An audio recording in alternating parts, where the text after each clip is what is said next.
ಭಾಷೆ ಅನ್ನೋದೇ ಒಂದು ನಿತ್ಯೋತ್ಸವ ಅಂತಲೇ ಹೇಳ್ಬೋದು. ಕರ್ನಾಟಕ ರಾಜ್ಯೋತ್ಸವನ ಬರೀ ನವೆಂಬರ್ 1ನೇ ತಾರೀಕು ಮಾತ್ರನೇ ಅಲ್ಲ, ನಂಬರ್ 1 ಆಗಿ ಸೆಲೆಬ್ರೇಟ್ ಮಾಡೋದೇ ನಮ್ಮ ಉದ್ದೇಶ ಆಗಿತ್ತು. BJP ಮುಖಂಡರಾಗಿರುವಂಥ ಸುಬ್ರಹ್ಮಣ್ಯ ಅವರ ಸಹಕಾರದ ಜೊತೆಗೆ ನಮ್ಮ ಮಾತೃಭೂಮಿ ಸೇವಾ ಫೌಂಡೇಶನ್ ವತಿಯಿಂದ ಇವತ್ತು ನಮ್ಮ ಹೊಸಕೆರೆ ಹಳ್ಳಿಲಿರುವಂಥ ಸರ್ಕಾರಿ ಹಿರಿಯ ಹಾಗೂ ಕಿರಿಯ ಪ್ರಾಥಮಿಕ ಶಾಲೆಯಲ್ಲಿ ಮಕ್ಕಳಿಗೆ ಒಂದು ಚಟುವಟಿಕೆನ ಕೊಟ್ಟಿದ್ವಿ. ಅದೇನಂತಂದರೆ 1 ನಿಮಿಷಗಳ ಕಾಲ ಕನ್ನಡದಲ್ಲೇ ಮಾತಾಡಬೇಕು, ಕನ್ನಡ ಅಥವಾ ಕರ್ನಾಟಕದ ಬಗ್ಗೆನೇ ಮಾತಾಡಬೇಕು ಅಂತ. ಆ ವಿಶೇಷ ಕಾರ್ಯಕ್ರಮದಲ್ಲಿ 10 ರಿಂದ 15 ಮಕ್ಕಳು ತುಂಬ ಚೆನ್ನಾಗಿ ಕನ್ನಡದಲ್ಲಿ ಮಾತಾಡಿದ್ರು.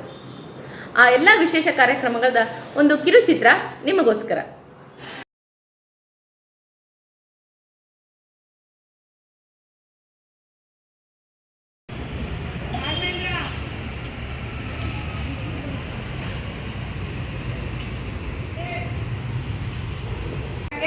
ಮಾತೃಭೂಮಿ ಸೇವಾ ಫೌಂಡೇಶನ್ನ ಸಂಚಾಲಕಿಯಾದಂತಹ ಶ್ರೀಮತಿ ದೀಪಾ ನಾಗೇಶ್ ಅವರನ್ನ ಈ ಒಂದು ಕಾರ್ಯಕ್ರಮಕ್ಕೆ ಆತ್ಮೀಯವಾಗಿ ಜೋರಾಗಿ ಕನ್ನಡ ಮಾತೆಗೆ ಜೈಕಾರ ಹಾಕಣ್ವಾ? ಸಿರಿ ಕನ್ನಡ ಬಾಳ್ಗೆ, ಸಿರಿ ಕನ್ನಡ ಎಲ್ಗೆ, ಸಿರಿ ಕನ್ನಡ ಬಾಳ್ಗೆ, ಜೈ ಕರ್ನಾಟಕ ಮಾತೆ.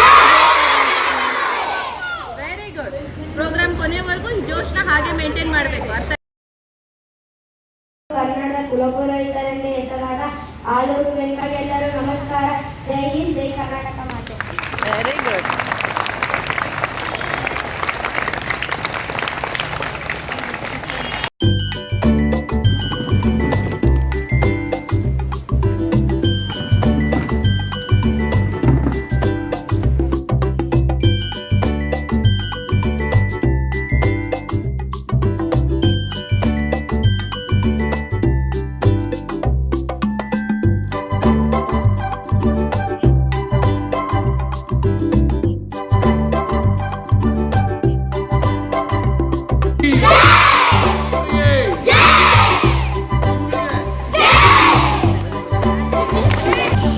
ಈ ಒಂದು ಕಾರ್ಯಕ್ರಮಕ್ಕೆ ತಮ್ಮ ತನು ಮನ ಧನ ಸಹಾಯ ಮಾಡಿರುವಂಥ ಸುಬ್ರಹ್ಮಣ್ಯ BJP ಮುಖಂಡರು ಇವರಿಗೆ ಹೃತ್ಪೂರ್ವಕವಾದ ಧನ್ಯವಾದಗಳು.